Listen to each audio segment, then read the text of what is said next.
then like many of the results will be like trivial. Is everyone here already? Ms. Bajaj, are you here? Prashant Chakraborty? Yeah, I'm here. Okay. Humaira binte Awal? Yes, I'm here. Jaber ibn Tahir? Jaber ibn Tahir, are you here?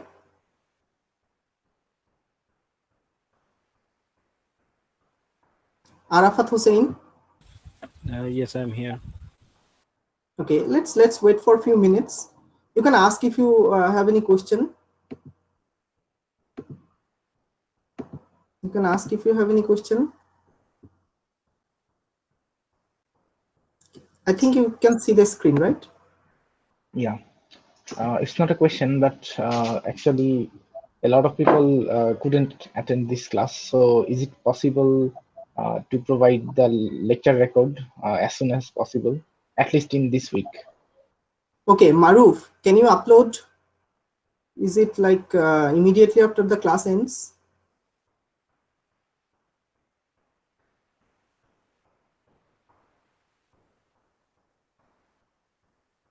Yeah, it's a problem that we have electricity problem in Bangladesh. It's due to the storm, right? Yes. Yeah.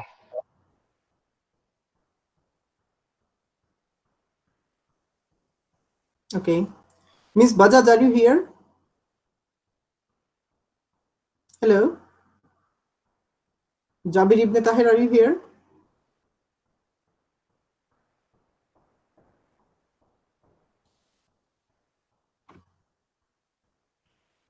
I think the break time is over, right? Yeah. Okay, let's wait for a few minutes, then start, because it was a 15-minute break. It was just over. So if we can like derive like what happens when you take double star, I think that will this result particularly. This result would be like a trivial one, because then you'll know that what happens when you take double star, right? So do this thing.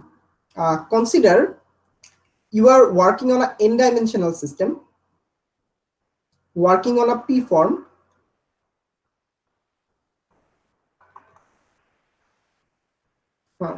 Okay.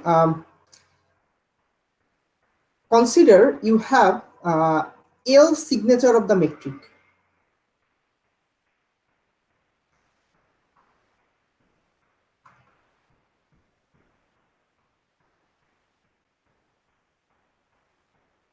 So anyone knows what's the definition of metric signature?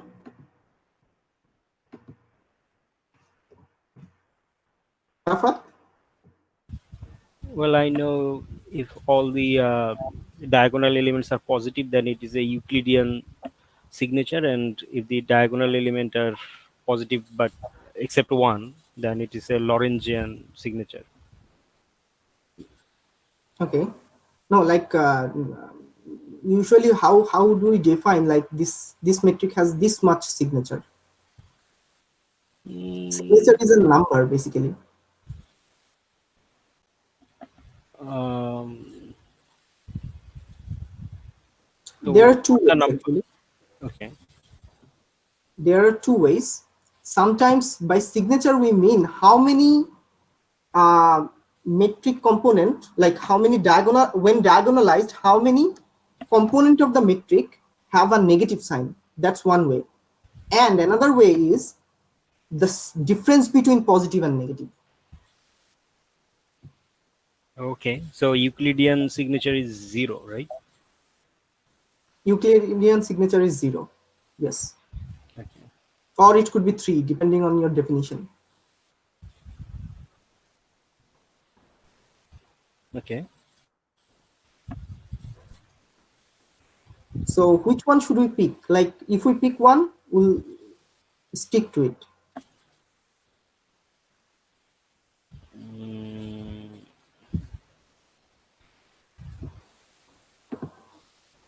I mean, does this thing has any advantage or disadvantage? No, not really.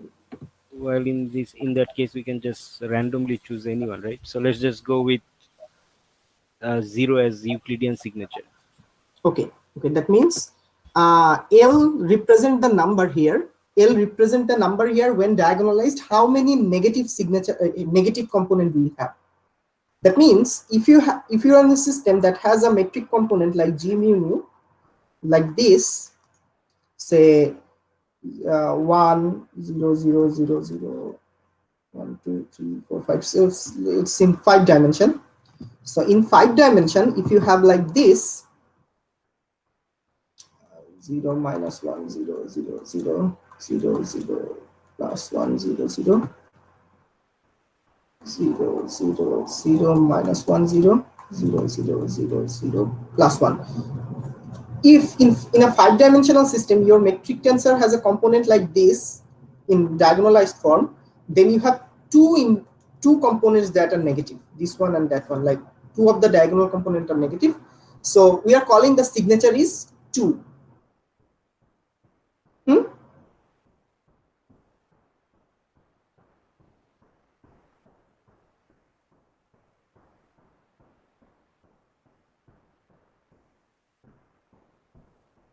Okay.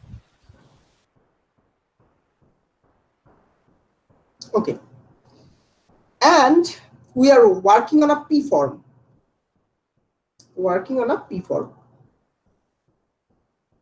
Then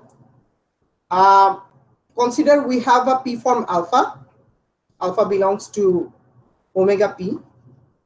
Then if you take Hodge dual on alpha, it gives you a n minus P form, which is beta, is a element of n minus P.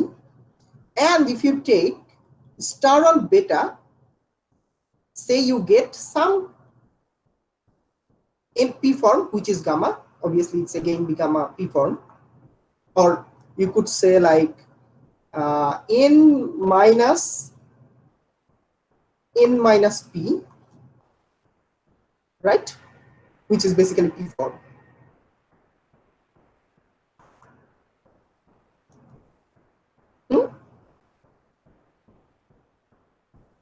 Our question is, what is the relation between alpha and gamma?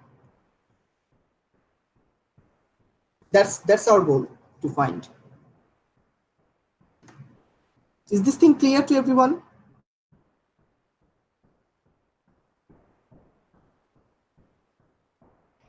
Could you please repeat? I missed it. Okay. So we are talking about in n dimension with a metric signature L, and we are talking for P form. Here metric signature means how many negative sign in a diagonalized metric do you have. So for particularly like in 5 dimension, if you have like the metric as written over there, you have signature 2. Yeah. Okay. So then if you have a P form alpha, if you take Hodge dual on alpha, you'll get beta, which is going to be a n minus P form, right? Yeah. And if you take again Hodge dual on beta, you get another n minus P form, which is basically P form, a gamma. So our question is, what's the relation between alpha and gamma? Okay, thanks. That's our goal to find. With full generality. Okay, Jaber, are you here or you're not? Ms. Bajaj, are you here? Yeah, I'm here. Okay, so basically we are trying to find what happens when you take Hodge dual twice on something. That's we are trying to find. Okay, so we just need to use the definition. That's all. We need to use the basic definition. So epsilon, it should have n indices, right? In this coordinate system, in this system, because we have n-dimensional system, right? Just I'm deriving or trying to remember a few things. So epsilon mu1, mu2 up to mu n in n-dimensional system should be equal to, how is it related to E? Remember? 1 by p factorial, and there is a root over g. Just G or square root of Root over g. absolute value of G, square root of absolute value of G. So G, Yeah. the determinant could be positive or negative. So you're supposed to take the positive value and then take square root. Yeah. Okay, then this is one thing. Then another is epsilon with upper indices. Shouldn't there be a 1 by n factorial? No, we never had that. Oh, okay. Like this is the relation between epsilon and E. The factor was just square root of absolute value of G. Okay, maybe I have mistakenly write it in my note. Okay. Okay, what happens when you have upper indices? It's again, we know it's proportional to like up just a E. What is the factor over there? 1 by root over absolute value of g. 1 by root over? Absolute value of g. No, I think the result was this.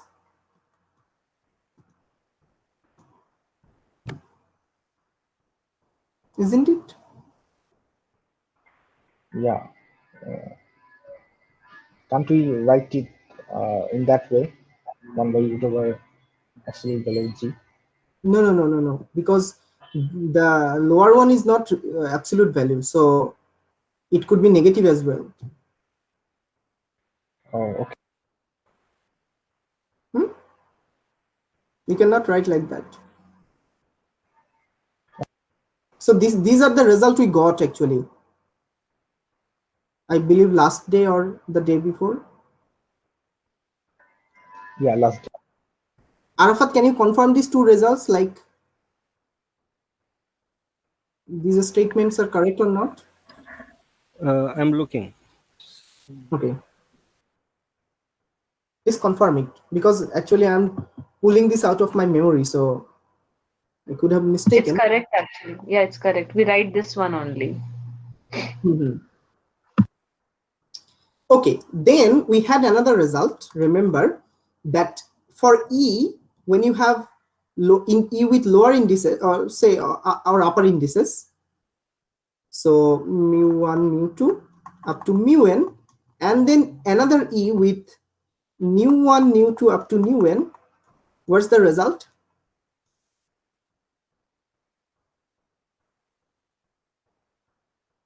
Kronecker delta. It's Kronecker delta, mu1, mu2 up to mu(n), and then nu1, nu2 up to nu(n). So using these three results, actually we can find what happens when you have like this epsilon, not E, with upper indices mu1, mu2 up to mu(n), and then another epsilon with lower indices mu1, mu2 up to mu(n). Actually, we got this result last time. Remember? What was the result? You can see it from here as well.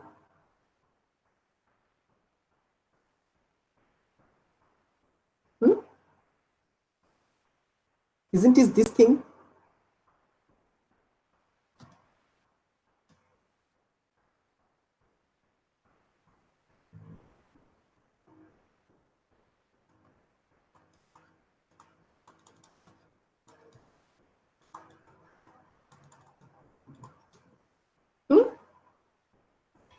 Yeah.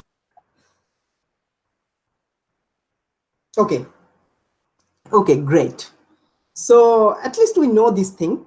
Now, question is, what is the value of absolute value of the determinant divided by determinant itself?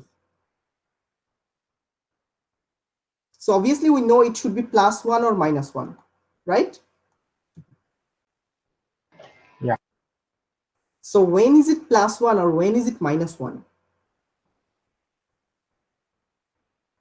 So It's the sign of the determinant. yes, yes. So what happens for this case? What happens for this case? So what is G here? +1. It is +1. So this thing is then +1. +1. What if we had another minus? Then Then it should be -1. this thing would be -1, but normal +1 is just +1 divided by -1, which is -1. So basically, I can write like this. If you have in a metric tensor when diagonalized, if you have L number of minus sign, then this results like G, norm of G divided by G would be -1 whole to the power L. Or actually, no. I should write the opposite way. So I should write -1 whole to the power -L. Because it's determinant of G is like always positive. So positive divided by something negative. So yes, that thing is equals to again +1 whole to the power L. That's true. Isn't it correct? Yeah. So if L is odd, then you have a minus sign. If L is even, then you have a plus sign, right?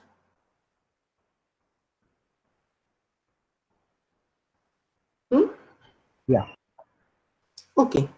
So from this thing, we can actually conclude, as we have considered, like we have the signature L, which is basically L number of minus sign we have in the metric tensor, like when diagonalized. So this result would be like -1. You could write +1 or minus. Which one should I write? +1 or -1? Like L to the power +1 or -1? It's the same thing actually. Plus. Okay, so let's write this one.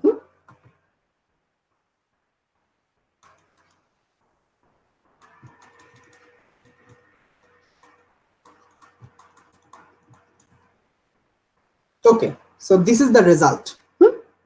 Now we are ready to perform the double dual, the double star thing.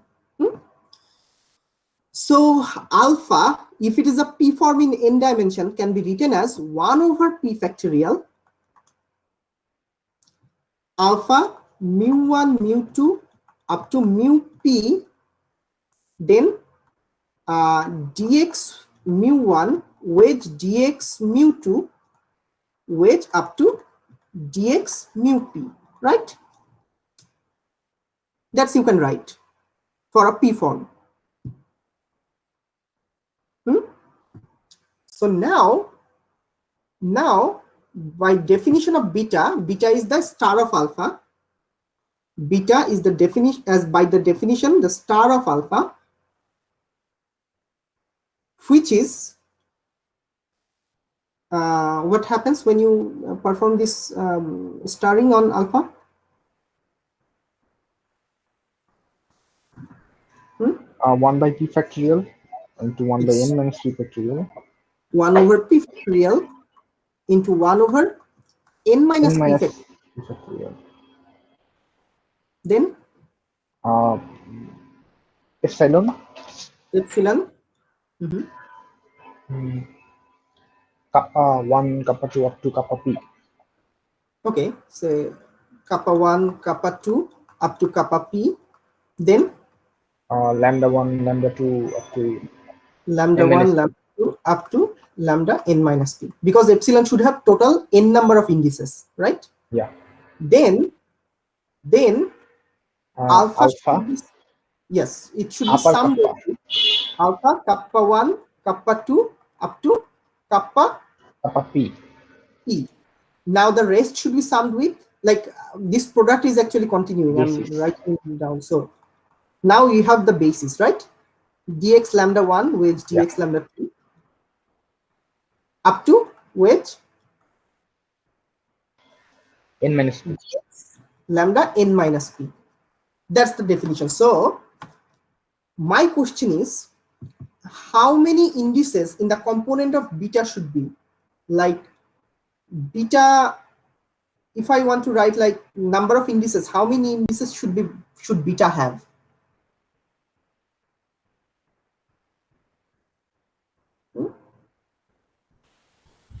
N minus P. It should have n minus p number of indices. So it should be like lambda 1, lambda 2 up to lambda n minus p, right? So question is, from here, can you tell me how these components of beta is related to components of alpha, like the expression? Remember, beta is a n minus p factorial, n minus p form. So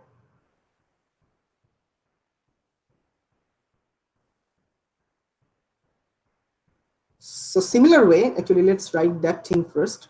Similar way, we can write our beta to be, as it is a n minus p form. So I can write like 1 over n minus p factorial times beta with n minus p indices, say lambda 1, lambda 2 up to lambda n minus p. Then I have like dx lambda 1 with dx lambda 2 with dx lambda n minus p. So my question is, what is the expression for beta lambda 1, lambda 2 up to lambda n minus p? Because I'm going to use it. 1 by P factorial. 1 over p factorial Epsilon. Kappa 1, kappa 2 up to kappa P. Kappa And in that 1 term. up to kappa p. Then Lambda 1, lambda lambda 2, lambda n minus p. minus P. Then alpha kappa 1, kappa 2 to kappa P. Alpha kappa 1, kappa 2 up to Kappa P. kappa p. That would be the expression, right? Yeah. Okay. Now let's find what gamma is, because I'm going to need this thing. So gamma is defined as star of beta. That's what we are trying to find, right? So star of beta, if it is, then what should be the result, like star of beta in terms of the component of beta, like, so beta is a n minus p form. So 1 over n minus p factorial. Then 1 over n minus p. What's that? P factorial. Just p factorial. Okay, then then some epsilon term. Yeah.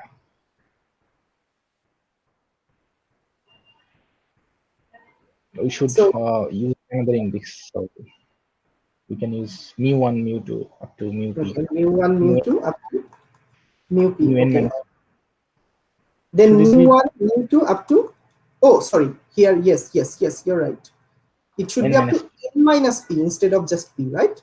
Because beta has like, beta is a n minus p form, not a p form. Okay. So then mu1, mu1 up to p. mu p. Okay, then beta with the indices upward, right? Yeah. Mu1, mu2 up to mu n minus p. n minus p. Yeah. Then we have the basis that dx nu1 with dx nu2 up to with dx nu p, right? Yeah. Okay, now what you can do is substitute the expression for beta over there. Like here, I substitute the expression for beta here. But problem is, here I have beta with lower indices, but I need I need the beta with upper indices. So what should I do?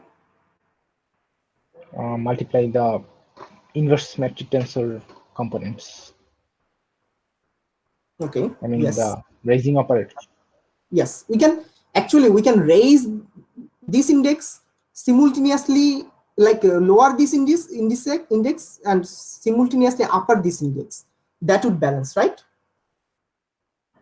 Yeah, we can. It's both of them are tensor components. So we can write n minus p factorial over 1 over p factorial. That's fine. Then epsilon with upper this, the first n minus p indices that is gonna give you like mu1 mu2 up to mu n minus p. Then the other indices are lowered like as it is, right?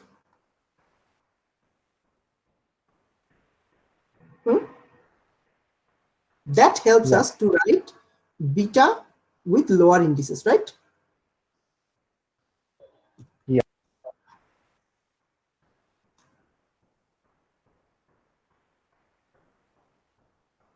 Okay. Okay, great. Then we have as usual dx nu1 wedge dx nu2 wedge up to dx nu p, right?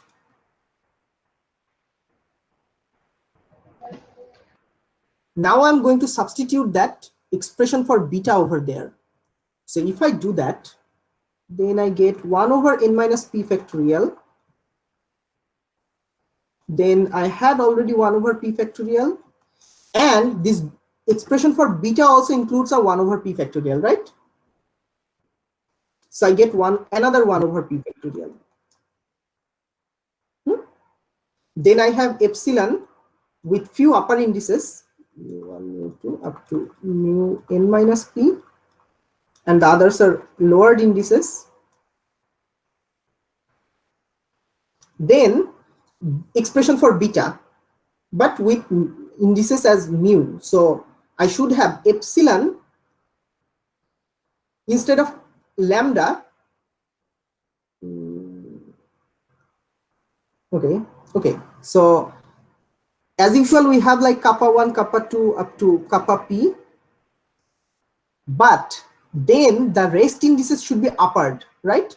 Because I'm actually, oh no. I'm just substituting as it is. Okay. So here I want to substitute mu1. So mu1, mu2 up to mu n minus p. This term is now multiplied by alpha term, right? If you're unable to see it, like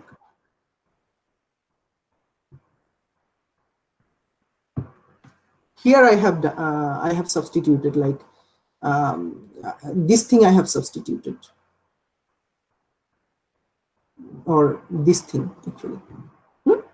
So now I just write this term, right? Like alpha kappa 1 kappa 2 up to kappa p. So but instead of but for beta instead of lambda I have indices like mu. So okay, so this times alpha kappa 1 kappa 2 up to kappa p.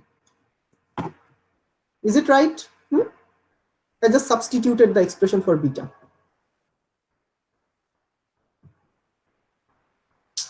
Oops. Yeah.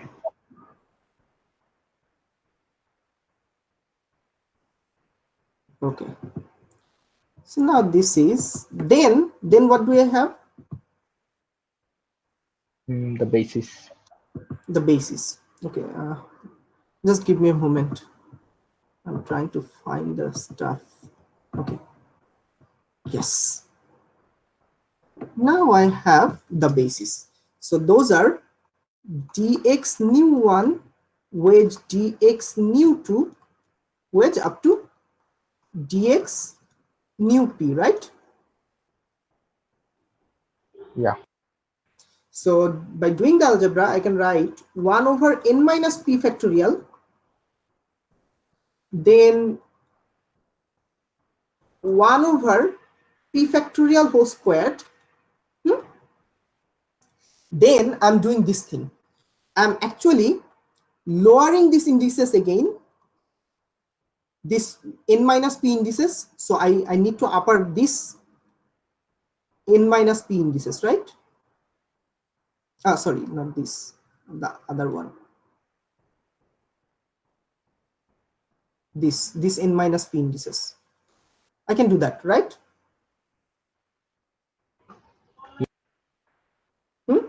Also, if I lower these indices, like number of p indices, okay, write it with a different color.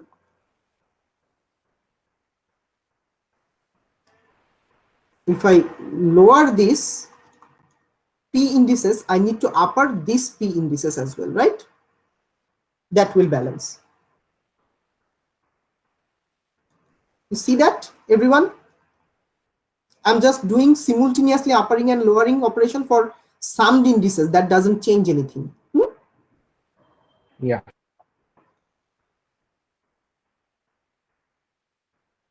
Okay, these are correct.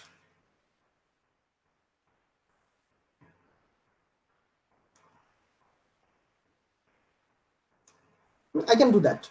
So then what do I have? I have epsilon with all lower indices.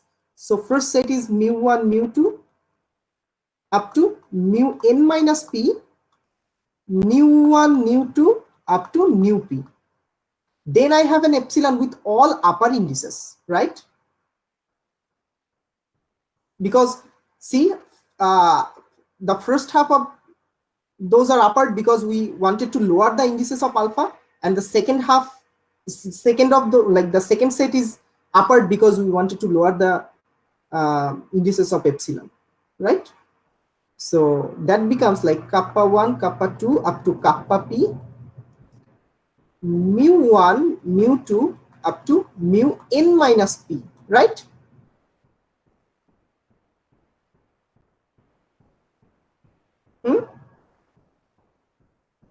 Yes. Then alpha with lower indices, right? Kappa 1, kappa 2 up to kappa p.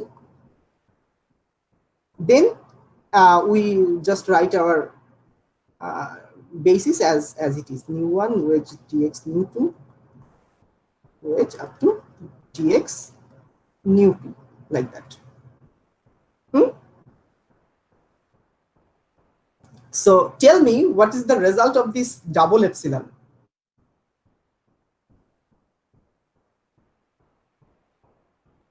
What is the result of this double epsilon?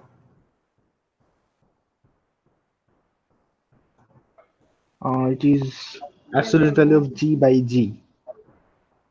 Okay, And the it's Kronecker delta.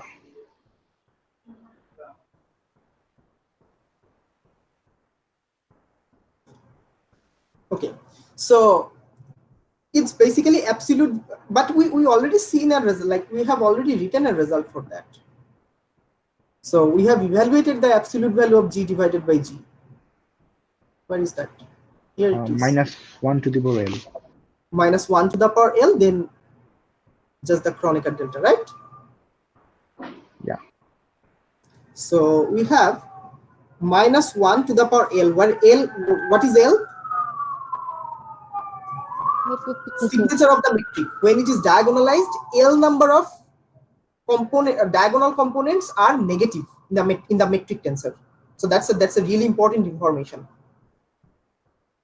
Okay, so then I have Kronecker delta with upper indices as like kappa 1, kappa 2 up to kappa p, like that, kappa 1, kappa 2 up to kappa p.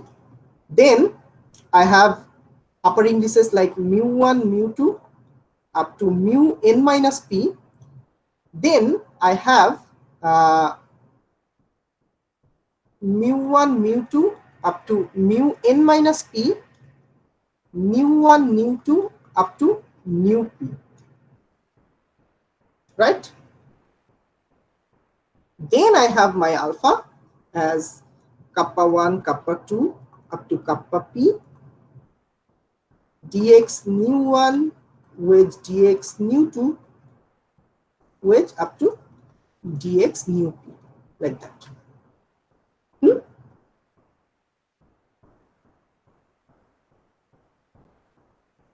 Correct? Yes. Yeah. Okay. Now, see one thing. I have a summation over the indices of delta itself, right? Because here you have like for the upper indices you have like mu1, mu2 up to mu n minus p, and for the lower indices you also have like mu1, mu2 up to mu n minus p, right? Yeah. So we need to perform that, but we have had a relation like this. When you have Kronecker delta, say mu1, mu2 up to mu p, then say something else like mu1, mu2 up to mu n minus p, and then you have like mu1, mu2 up to mu p, then lambda1, lambda2 up to lambda n minus, that means something else. So then, like, see, the first set matches with the first set in the lower, first part in the lower. So then you have actually the positive sign, and it gives you a p factorial times a Kronecker delta with mu1, mu2 up to mu n minus p, then with lower indices lambda n, like that, lambda1, lambda2 up to lambda n minus p. So we have a similar situation, except for these mu in the upper indices, these mu1, mu2, those are the last indices, not the first ones, the second set, right? So I need to take this mu1 in front, then to take the mu2 in the front, and so on, right? So if I take my mu1 in front of those, how does the sign changes?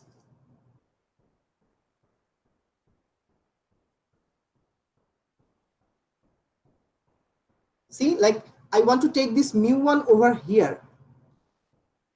How many k you are actually hopping over? How many P k number you of, have, p number of indices you have to hop through, right? yeah.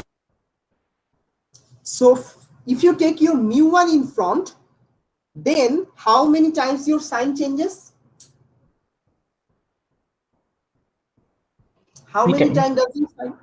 Sorry?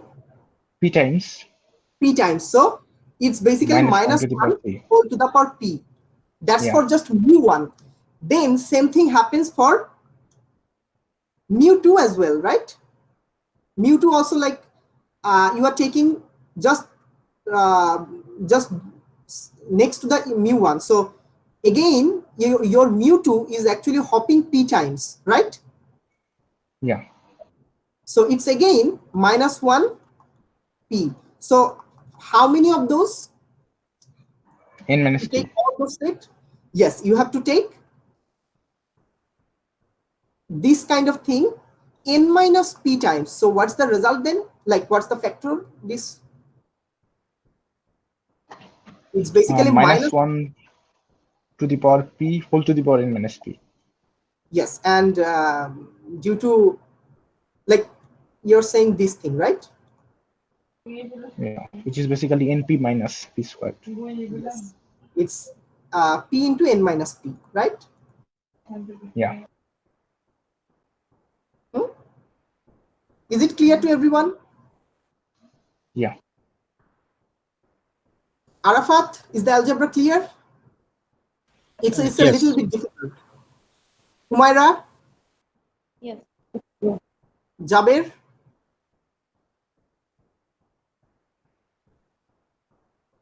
I believe Jaber is not here today. Probably he's having internet problem. Ms. Bajaj, is it clear? Yes. Okay, now I can substitute that over there, right? Like I switch that indices and like multiply the whole thing by minus 1 whole to the power p into n minus p, right? due to switching the indices. Okay, so now it becomes 1 over n minus p factorial times 1 over p factorial whole squared, then minus 1 whole to the power l, then what did we just find? Minus 1 whole to the power p minus p into n minus p, right? Yeah. Then we have just Kronecker delta, first state like mu1, mu2 up to mu p.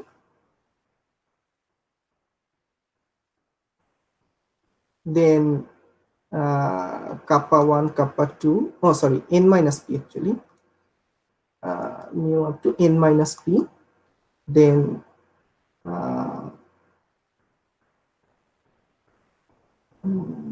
kappa 1, kappa 2 up to kappa p. Then the lower indices are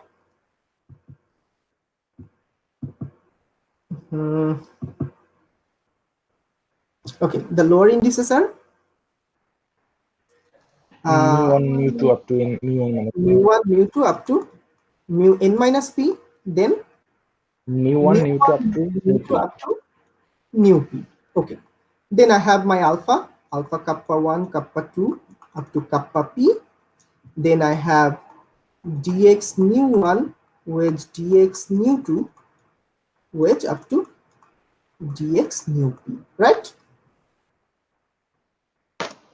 Yeah. Okay, we're almost there.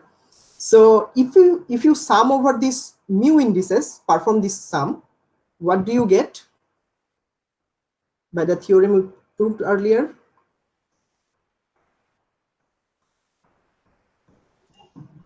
N minus p factorial and a Kronecker delta.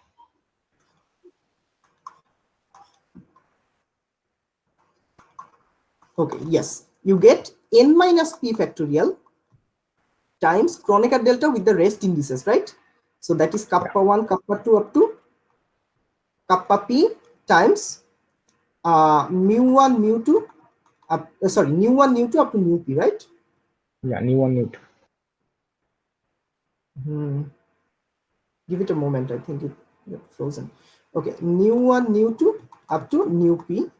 Then you have your alpha kappa 1, kappa 2 up to kappa p.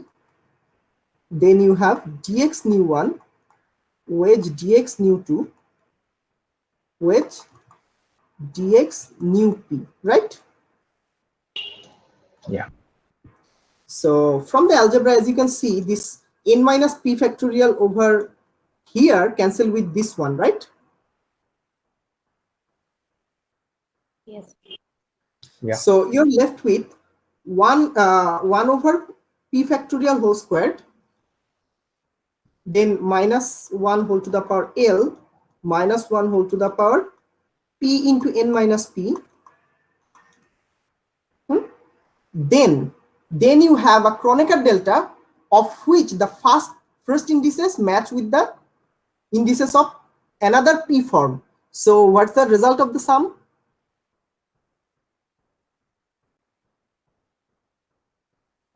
We derived it, remember.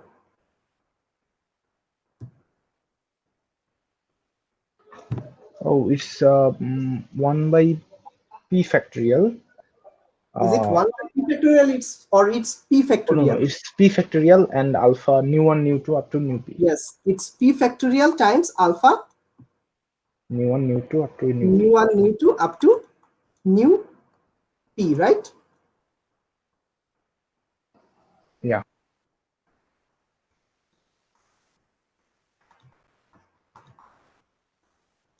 Okay. Now again, one of those p factorial cancel out, right? Yeah.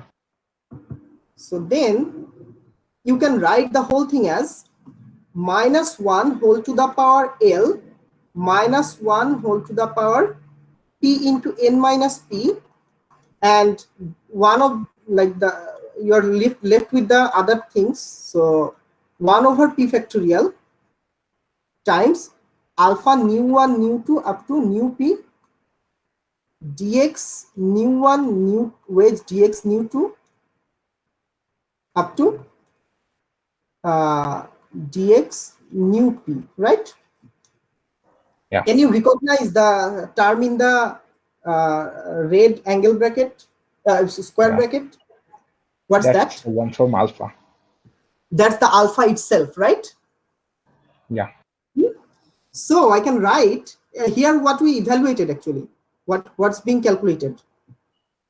Double Hodge of alpha. Double star of alpha or basically gamma, right? Yeah.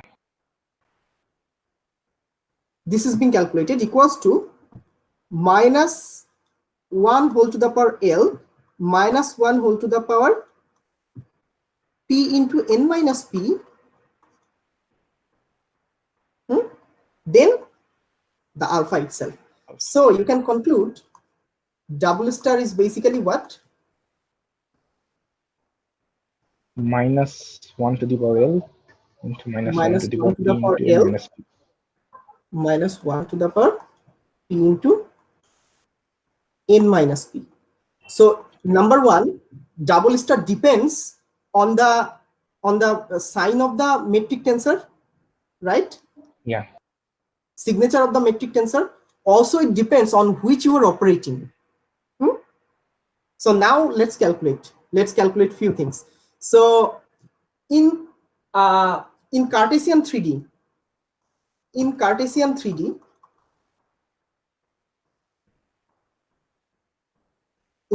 3D, what is the value of L? 0. It's 0 because there are no minus sign in the metric tensor, right? All of those are positive.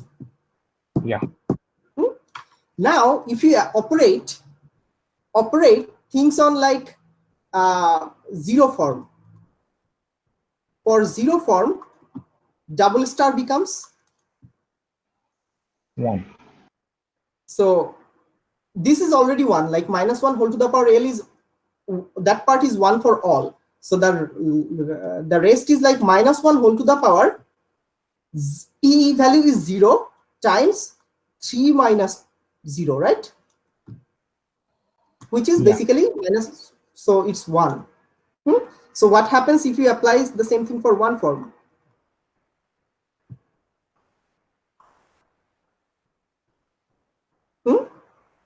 It's also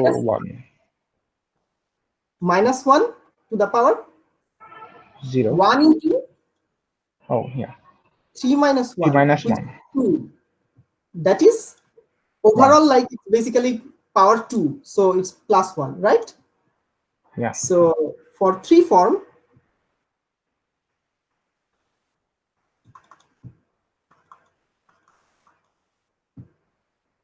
minus 1 whole to the power, sorry, 2 form actually. I wanted to write 2 form. It's 2 into 3 minus 2, which is 1. So then overall thing is 2. So it's basically again 1. And for 3 form, this is minus 1 whole to the power 3 into 3 minus 3, which is 0, right? So it's 1. Still 1. Okay, so in Cartesian 3D, if you apply double star, it's always 1. Yeah. In Cartesian 3D, if you apply double star, it's always 1. So what happens in 2D, in Cartesian 2D? That's kind of interesting, right? Let's see. In Cartesian 2D,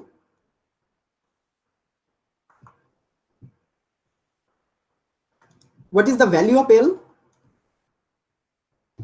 0. Value of L is 0. Okay, good. So for 0 form, so double star would be Plus minus 1 whole to the power 0 into 2 minus 0, right? Yeah. So which is plus 1. That's fine. What happens to 1 form? If you apply double star, then it's -1 whole to the power 1 into 2 minus 1. Now it's -1. It's -1. Okay. And what else do you have, like in Cartesian 2D? Do you have two form? Okay, you have a two form. So for two form, double star equals to -1. -1 whole to the power 2 into 2 minus 2 into 2 minus 2, minus 2. which is 0, right? So which is It's again +1. 1.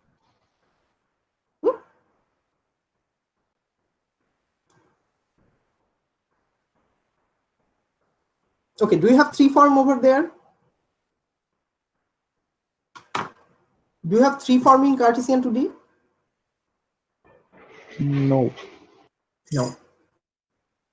Okay, so now we have kind of a general result, right? So remember this double dual. This is a general result, absolute general result, right? So we are ready to apply. I'm sorry, but how this L is equals to 0 in both Cartesian 3D and 2D? L is you define that metric signature, right? Yes, yes. So in 3D, you have like metric like 1 0 0 0 1 0 0 0 1, right? Yeah. And in 2D, you have like G mu equals to, in Cartesian 2D, you have like 1 0 0 1. So there are no minus signs. Okay. So L is the number. How many minus signs do you have in the diagonal? Yeah, got it. Okay. But so can you give me an example where L equals to something?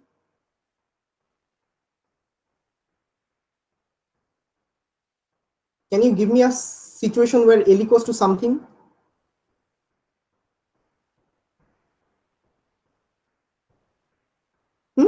Metric tensor in special relativity. So in special relativity, or relativistic metric tensor is this. You have a -1 over there, then 0 0 0, 0 plus 1 over there, then 0 0 plus 1 0, 0 0 0 1. So you have your L equals to 1 over there. Remember, we are going to calculate for that cases when we do electromagnetism. So for today, let's stick with 2D and 3D. That would be useful. Yeah. Okay. We are going to explore four-dimensional in more fuller detail. So let's not worry about those today. So we already seen that star on 1 in 3D Cartesian, or let's go back to those results. So where we saw a similarity like this. We got like star dz equals to dx wedge dy, like that. So if we do again on both sides, it gives you dz again, right? So which means, like, let's go to the list. Let's go to the list.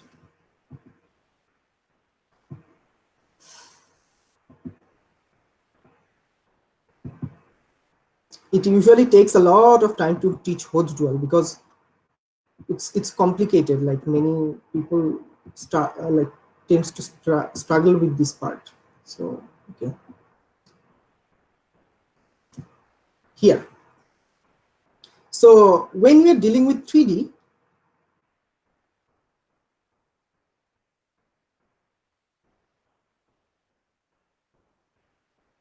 if you take star on 0 form, which is 1, you get what? We calculated it already. What's that? Gx wedge dy wedge dz. Dx wedge dy wedge dz. So the general proof we just did. Then if you do this thing, star on dx wedge dy wedge dz, what should you get? 1. 1, because that means actually taking star on here both sides, right? And we know in Cartesian 3D, double star is basically 1. So we should get just 1. Yeah. Okay. Then we got like, if we take star on dz, we get dx wedge dy. So what happens when we do this star on dx wedge dy? What is the expected result? dz.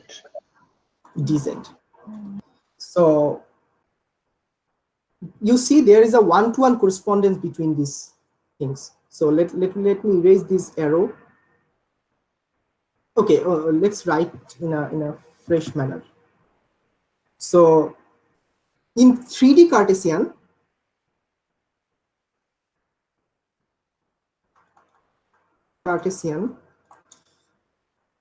zero form,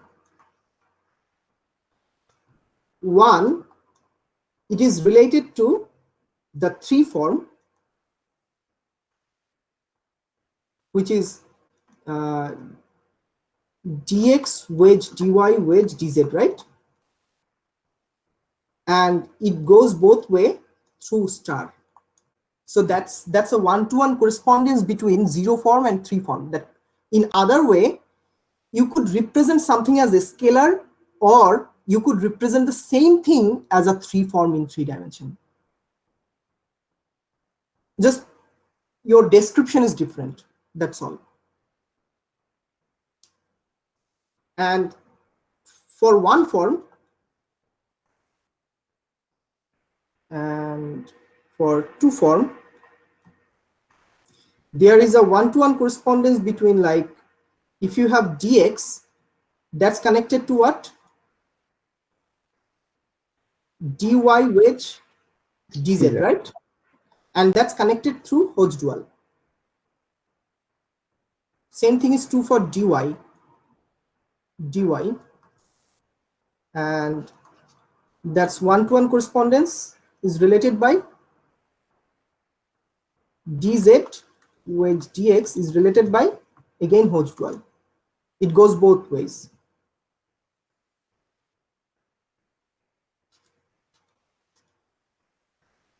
That is dx wedge dy. So you see the set in 1 form is connected to set in 2 forms, like the basis set in 2 forms. So you could represent same object as 1 forms, or you could represent the same object as 2 forms. It's just a different representation, depending on your physical demand, like which kind of object you're dealing with and what kind of integration you want to perform. So you could represent the same thing as 1 form or 2 form, because there is a one-to-one correspondence between, like, we could represent the same thing like momentum as a vector and 1 form as well, right? Through those musical isomorphism. Yeah. It's the same thing. Like similar thing, not same. Similar thing, like representing same object in 2 ways. Okay, what about 2D Cartesian, where like we have a problem with 1 form? Like 1 form is connected to itself.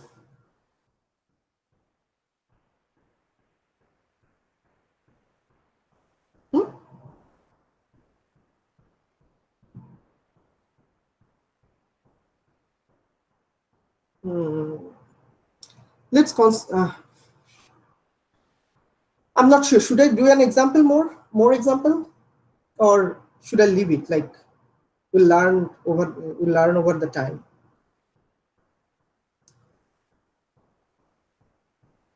I have just half an hour more for today. I do not want to waste it. Yeah, whatever we can do in half an hour, that would be best for me. Okay. Yeah. Okay. So let's do this. I was actually, after finishing the exterior calculus portion, I was trying. I planned to like show the connection between like usual vector notation and vector calculus notation to this exterior calculus. So let's do it by part. Like after completing this thing within 15 minutes that I am trying to show, after that let's show the relation between those cross product and the usual notation in exterior product. So let's see the connection between those two. Okay. I just want to show this thing. So in 2D Cartesian, you have zero form, obviously, which is 1, right? You have one form. What are those bases? If you have coordinates like x, y, 2D Cartesian. dx, dy. Dx and dy, right? And you have two form, which is dx with dy. You do not have anything else. So question is, what do you get when you do this thing, star dx?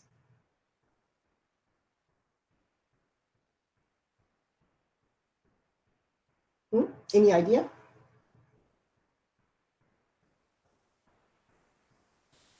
dy. You get dy. So can you prove it in just with short algebra? So dx, if you write it as some alpha, some one form, is basically alpha 1 dx1, which is, or dx, or let's write this way. Dx is just an one form, which is alpha, which I can write alpha x dx plus alpha y dy, right? So as alpha is just dx, then what is alpha x?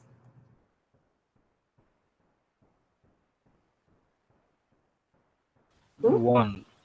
It's 1. What is alpha y? 0. 0. So remember these results. And what about the metric tensor in 2D Cartesian coordinate system? What would be? What it would be?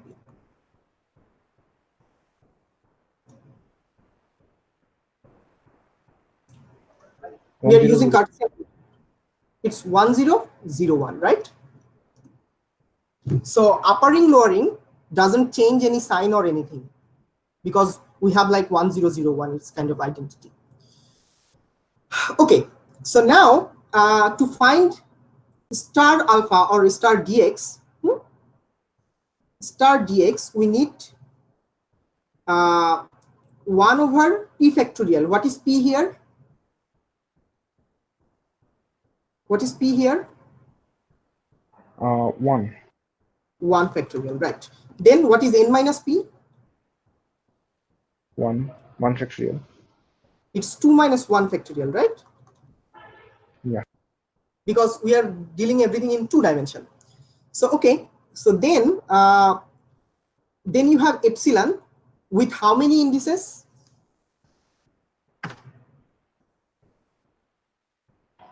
2. Total 2. 2 indices, because we are dealing everything in 2D, right? So yeah, the number of indices of epsilon depend on the dimension of the space.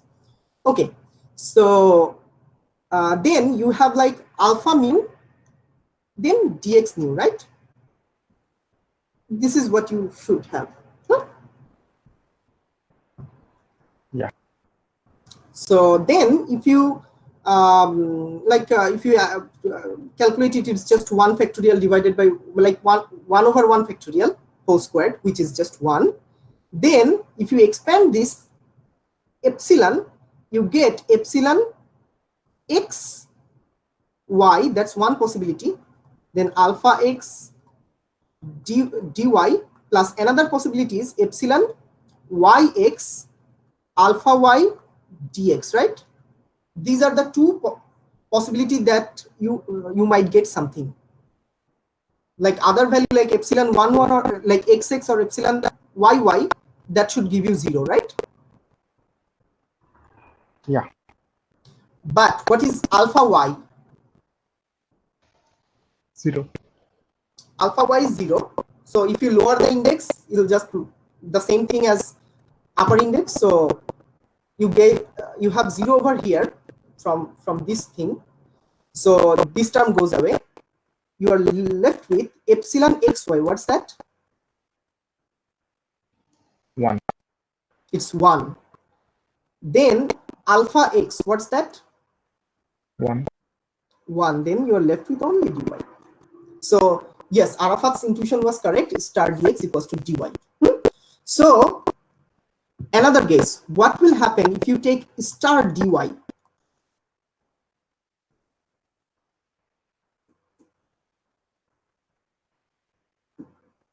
What will happen if you take star dy? Minus dx. Minus dx instead of plus. Why? Well, we just proved Prove the that. result. Yes, we already generally proved that result.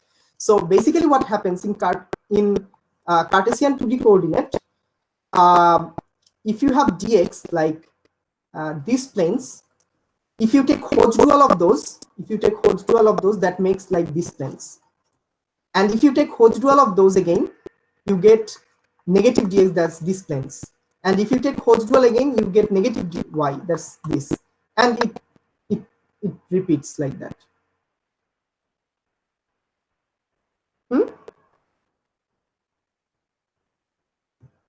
So let's mathematically write it. That would be easier. So if you take star dx, that gives you dy. If you take star dy, that gives you minus dx. Now if you take again star on this both sides, like minus dx minus star dx is obviously minus dy. And if you take minus star on that, so minus star dx, obviously from dy, from upper relation you get dx. So this is how they are connected. Basically these two things actually tells everything. Okay, so now finally we're ready to make some connection with this algebra and our well-known vectorial notations. So first, dot products, right? So in vector, we had when two vectors like u and v, the dot product was defined like ux vx plus uy vy plus uz vz. So here we have seen dot product between two vectors. In a previous class we've seen that you have to flatten one of those, like make the one form out of it, then pierce with the another one. That's the general version of this. Or using, as you are already using metric tensor, you could write like this. So these are the general version of dot product.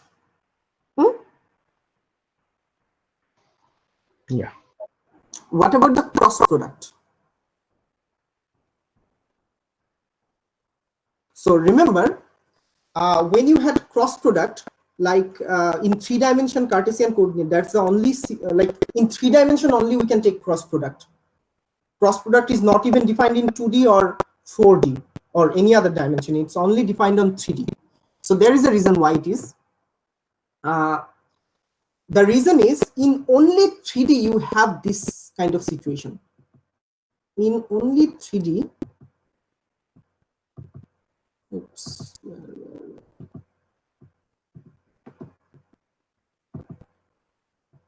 In only 3D, when you take wedge product of two things, that gives you two form, and that's actually related to one form itself. Because of this, you can actually perform a cross product in 3D, like, and treat it, the final result, treat it as a vector. So when you take cross product, it's basically something like wedge product. So wedge product gives you two forms, but two forms in 3D have only 3 independent bases, and that has also isomorphism with 1 form basis as well. That's why you can do that. So what's the relation actually? The relation is so it's actually a little bit weird, because here the theory we have developed is for one form, and we are talking about vector in the cross products. So let's consider W to be a result of cross product of U and V. This thing. So to perform wedge product,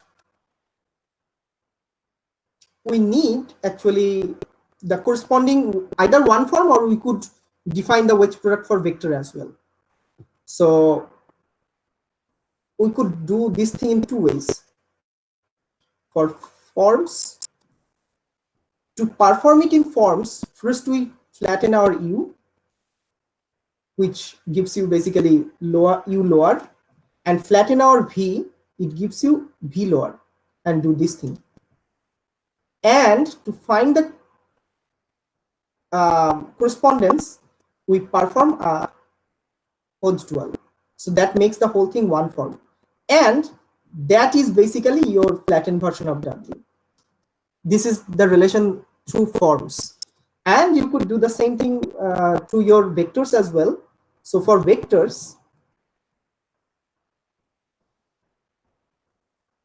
you just take wedge product of 2 vectors. It gives you two vector, or in another word, you call it bivector. So, and take a star on that bivector, that gives you just one vector, that's W.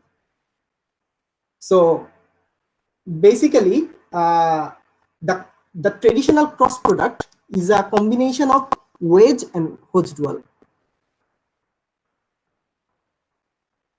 Does it make sense?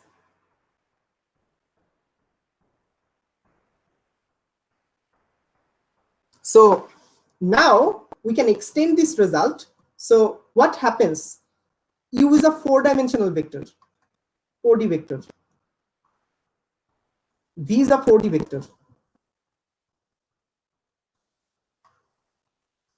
So in determinant way, we did not know like how to take cross product of U cross V, but here actually we have a way.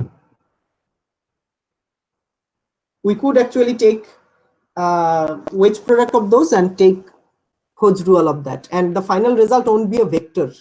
The final result would be a bivector, or the representation you want, that on which that depends actually.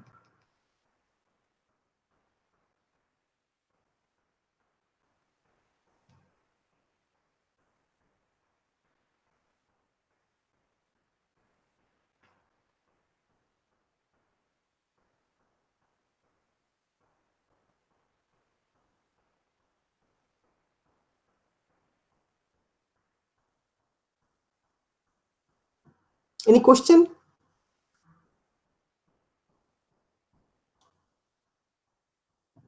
Hello? Okay, I believe you need example to believe that, right? You need an example to believe that. Hello? Yeah, that will be good. Maybe, yeah. Okay. Let's see an example. So generally, our U is basically UX. Just write with a lower index, doesn't matter. X hat plus UY Y hat plus UZ Z hat, right? And V in 3 dimension. Vx X hat plus Vy Y hat plus Vz Z hat, right? So then what's the cross product, like U cross V? Tell me. I do not have much time, so I need to finish at least this portion. That's the determinant. Yeah. Okay, so the X hat component would be UYVZ minus UZV. Yeah. UY VZ minus uz vy. uz vy, then plus y hat. Y hat will be uz vx Okay, uz vx minus ux vz. vz. Great. Then plus z hat. Z hat would be ux vy minus uy vx.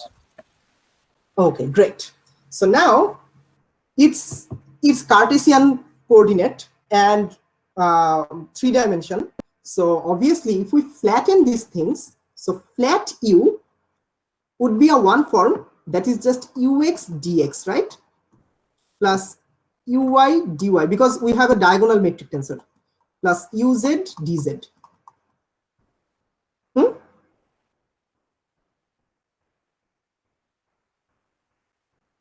Right?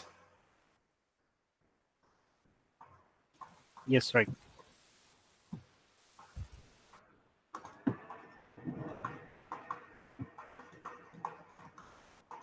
Like that.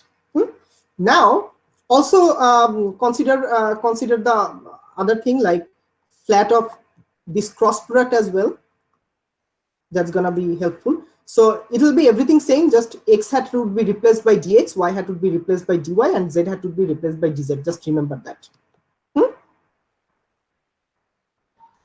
Yeah.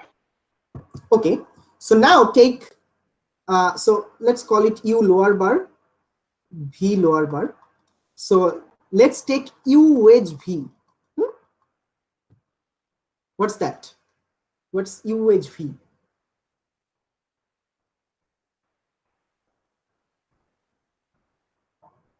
Just take the product of these two things. Which product? It's ux vy. Ux vy dx dx wedge with dy. Then ux vz plus plus ux vz dx with dz dz. Okay, then plus uy vx vx, dy dy times with dy wedge dx, right? dx. Then uy vz Uy vz dy wedge dz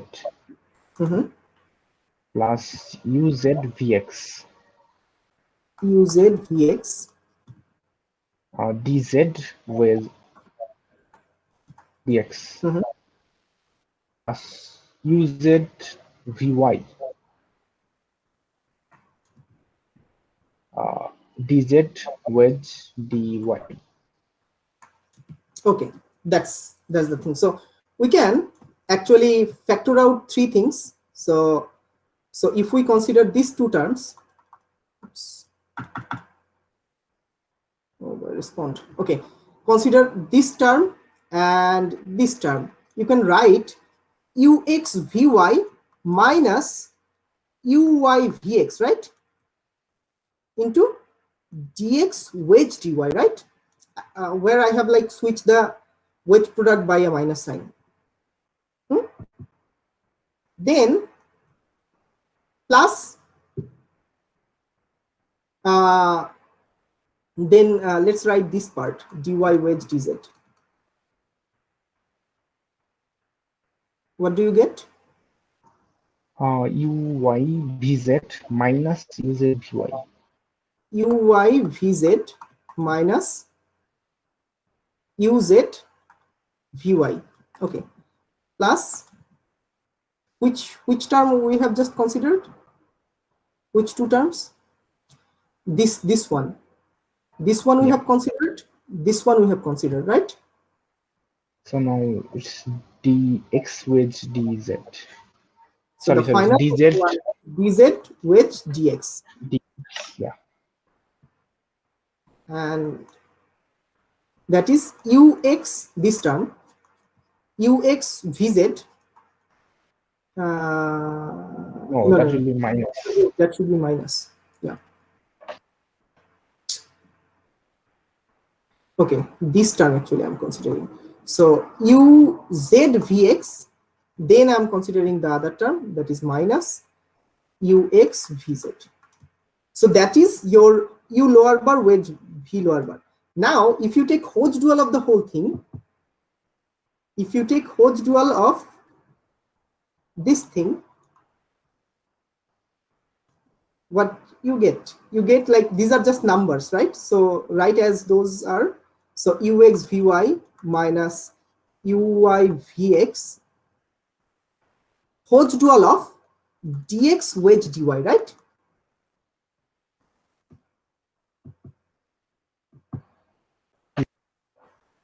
Plus uy vz minus uz.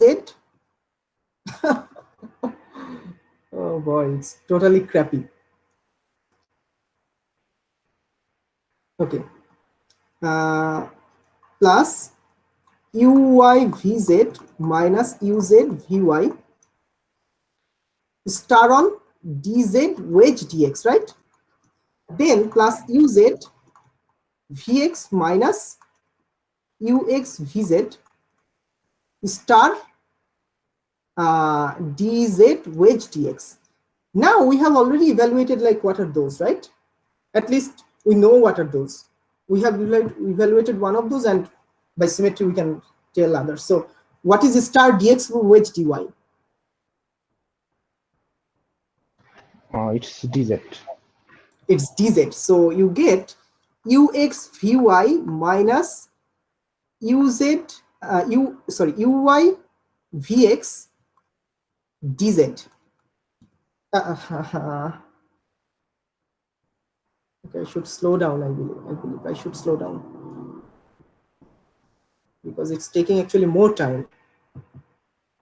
Okay, plus uy vz minus uz vy, and if you take Hodge dual of dx wedge, what was that? I made a mistake over there. I think it was the second term was, Yeah, it's dy. yeah, Yeah, it's dy wedge dz. dz, right? Yes. And the next is dz wedge dx. Instead of dx, it's z. Yes, I made a mistake. Like I was trying to make it haste. So okay, so star dy wedge dz. What's that?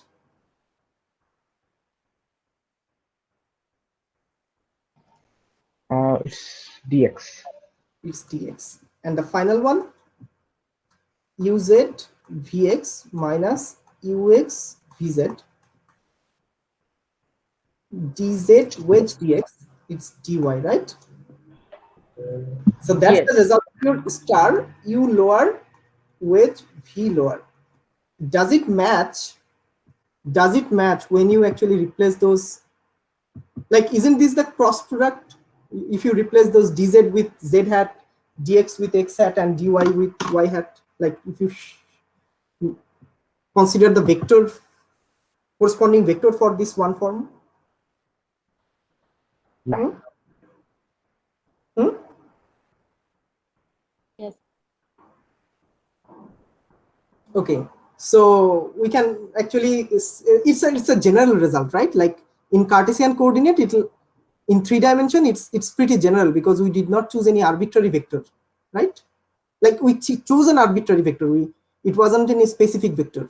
So it's we can conclude that actually in 3D, this cross product, the way we defined, so u cross v is basically, first you have to make, like if you want to do this one form formalism, then you flat your vector, flat your both vector, then take wedge product among them, then you perform a Hodge dual, and you perform a sharp operation.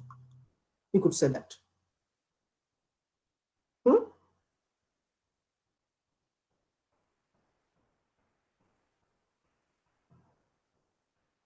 Yeah, got it. Now, this wedge product is defined for arbitrary spaces. So like it doesn't matter how many dimensions you have. You could actually evaluate this thing for a 4D and 5D spaces. Doesn't matter, right?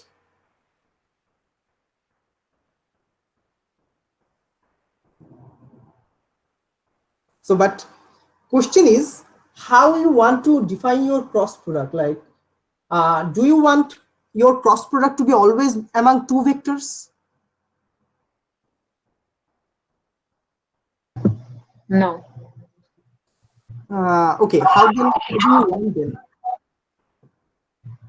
It depends actually how you want them. So for 4 dimensions, how do you want those to be? Like how many vectors should a cross product have? Like how many?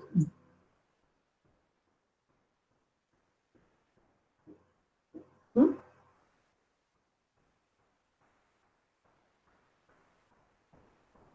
So here is the way actually. So you could actually want your cross product to be always within two vector. That's fine, but it's geometrically hard to like give it a meaning. So you could actually extend your cross product like this.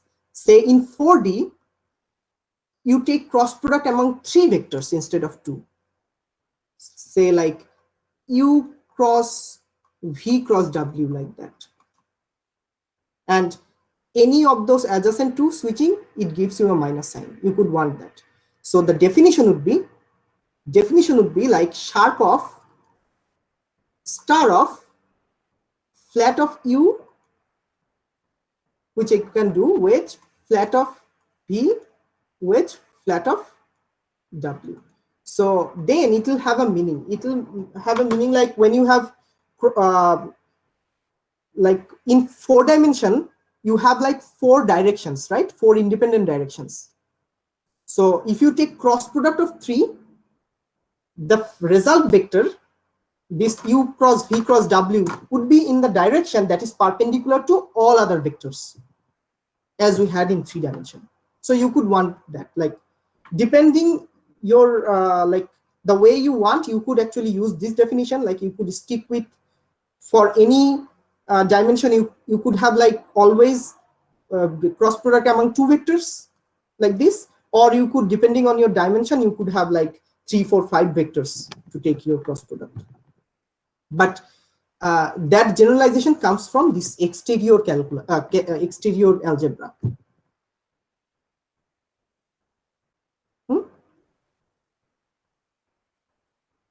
Question so far?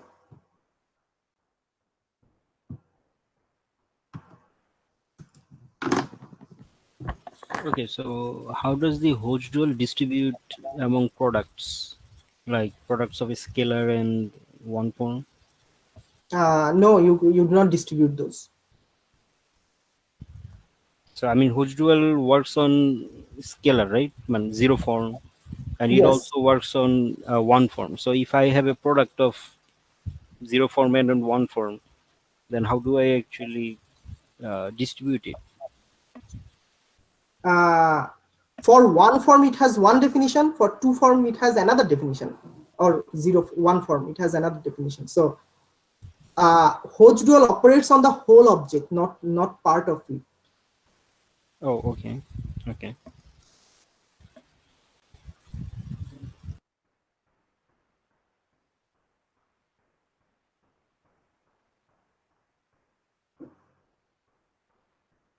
You construct the whole thing, then you take Hodge dual. Like you do not distribute like Hodge dual on dx wedge dy plus Hodge dual on. It's not like that.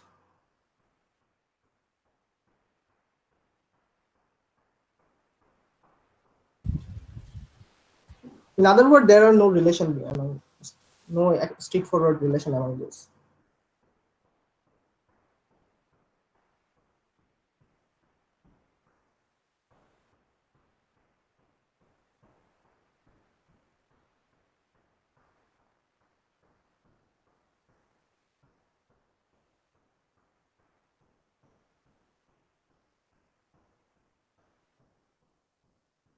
Any question?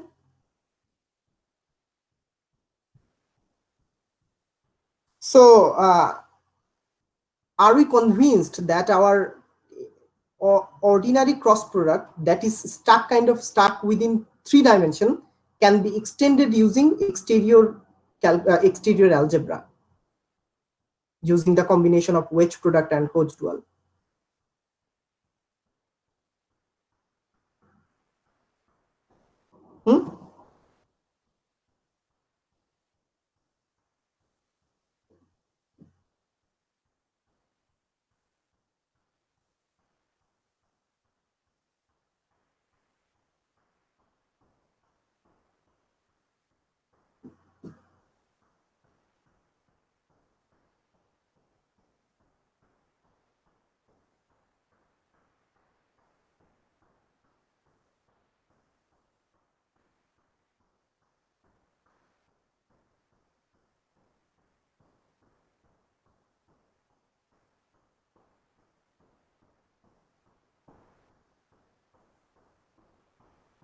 Hello?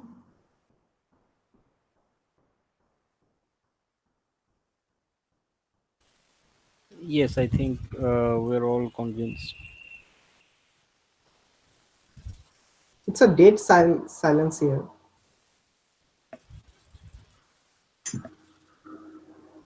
Well, I can only speak for myself.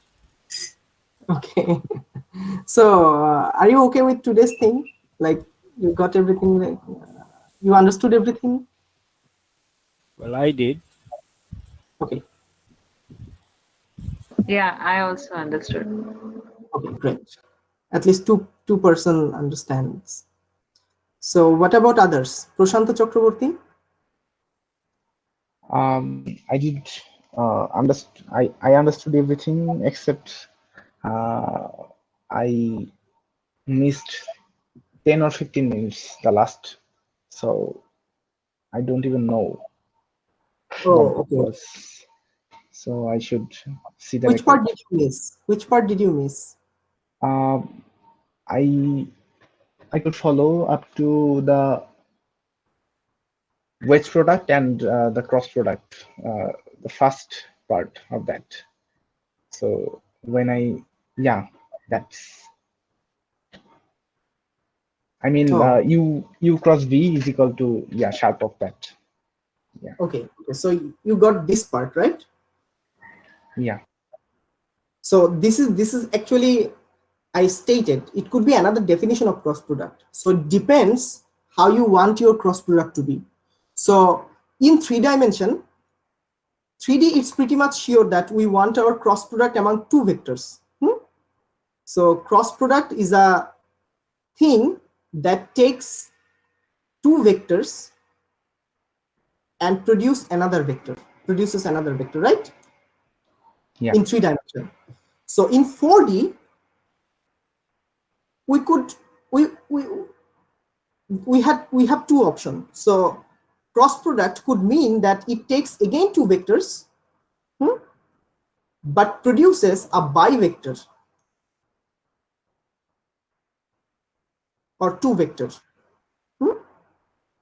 Or this is one choice. Another choice is cross product happens among like 3 vectors actually. So it takes 3 vectors and produces another vector. So if you extend this way, like wedge product is wedge product of these 3 things, it's kind of well defined, right? And Hodge dual of that thing is well defined as well. So that gives you one form in 4 dimension, and making a sharp on that one form gives you a vector in 4 dimension. Yeah. So, and this way of defining thing has actually a meaning. Like you have 3 vector that could be like in any direction. When you take cross product of those 3, it gives you another direction that actually perpendicular to all of those. Yeah.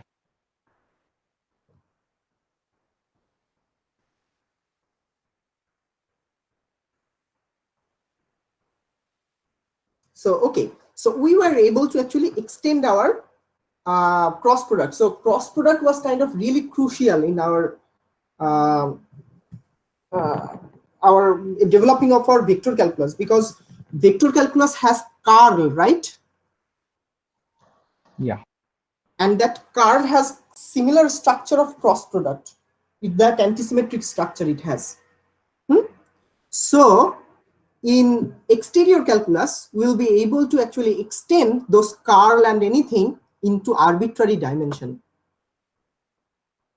So curl is also not defined on 2D or 4D, right? Yeah. So we'll be able to like extend those definitions. So that's our basic goal here. So to extend everything into arbitrary dimension with arbitrary metric tensor, with everything arbitrary. Okay. Okay. Any questions so far? We are done with algebra. Like there are no more things to learn about algebra. The next day we are going to learn directly these two things first. One is d of something, d of some alpha. So d is basically known as the exterior derivative of alpha, which is depends on what alpha is. So the result will be some beta, which is if alpha is a p form, then beta is going to be a p plus 1 form. And it also has meaning, particularly for p equals to 0 for scalars. D of scalar is just the gradient, or we have been using that already. Okay, and for d alpha, if alpha is a 1 form, then d alpha is actually related to curl of a vector, curl of the corresponding vector. We'll see that. Then we'll know how to integrate any arbitrary p form, and it will always give you some number. So depending on what p form, your region is defined. So these two results actually concludes the whole theory of calculus. Like we actually eventually generalize the all the results we had in calculus. Finally, we'll have have a theorem that is this.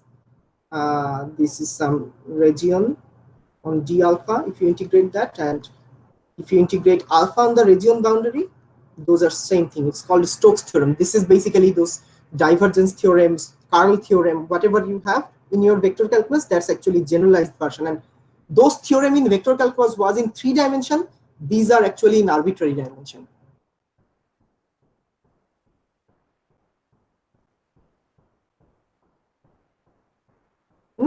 Then we'll be able to learn electromagnetism in terms of this thing. Then it will be more clear, like, because electromagnetism has a like vivid explanation in many cases, so everything will be more clearer to you what we have been doing. So sorry I could not conclude the meaning of like Hodge dual today, because I'm not teaching I haven't taught integrations or anything else. So next day, probably next day, we are going to discuss all of those stuff. But algebra is concluded finally. It took a So lot which of page? No, it's okay. So which page is it on the book? actually I'm teaching the box number 4.1. Okay. So in box number 4.1, it actually a summary of many things that not included in the book. It's basically a summary. You're supposed to look into like Spivak's book, but I think the way I taught here, it's sufficient. You need not to see into another book. We concluded the section, like in box 4.1, we concluded algebra 1. So algebra 1 includes like writing basis 1 form, then general p form, then wedge product, then piercing. And then you start with algebra 2, which is algebra 2 actually has like this Hodge dual. That's we have learned today. So next day we are going to learn the other part, like algebra is done. So we'll learn exterior derivative and exterior integral.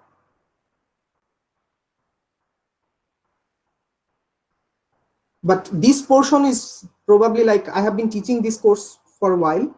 This portion, that portion that I have concluded today so far, like the exterior algebra portion, this is the hardest part, because many people actually struggle with seeing the algebra. Calculus is actually easier.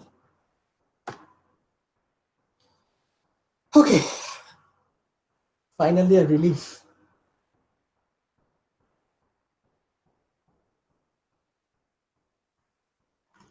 So what will we learn after completing the exterior calculus? We'll learn how to do calculus on a arbitrary, like my professor says, like squashy manifold, like that could be like wiggled, or that could be curled in any arbitrary way.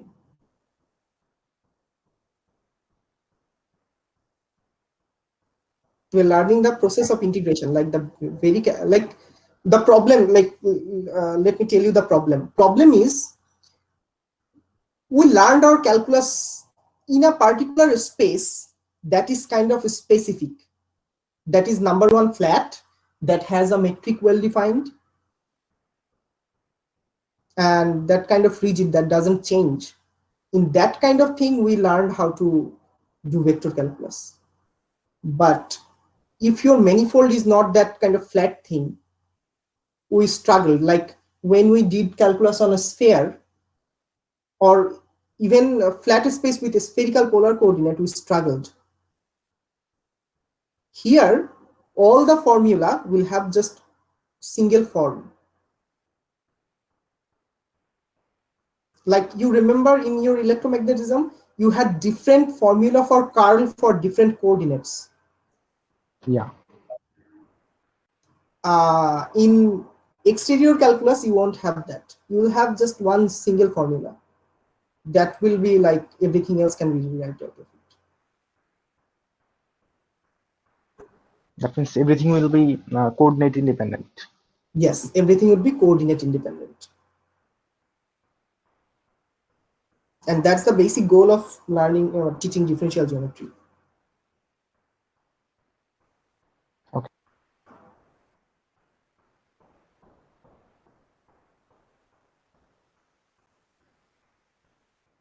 Even exterior calculus actually doesn't care about the space itself as well, except for a few cases where you have metric. But when you do not have any, like the formula you can apply without any metric, those formula actually do not care about your space, how it looks like. So the game is about making the calculus consistent with arbitrary space, with arbitrary shape and arbitrary coordinate defined on it.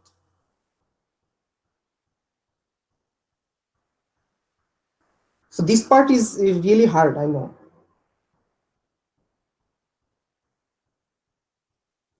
I also struggled when I learned it.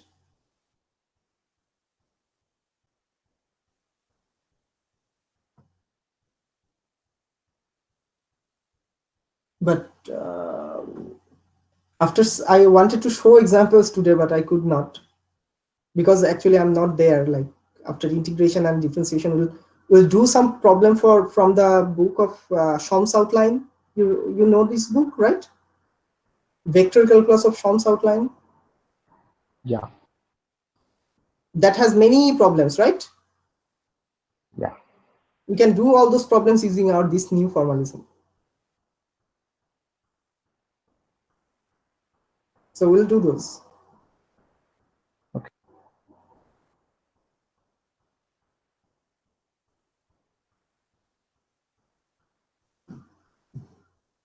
Okay. So I think we can conclude here. Maruf, are you here? Maruf? Maruf Ahmed. So can you upload this lecture as soon as possible, because many of the students missed it because of the bad weather, I believe. Okay. Okay. Bye, everyone. See you next week.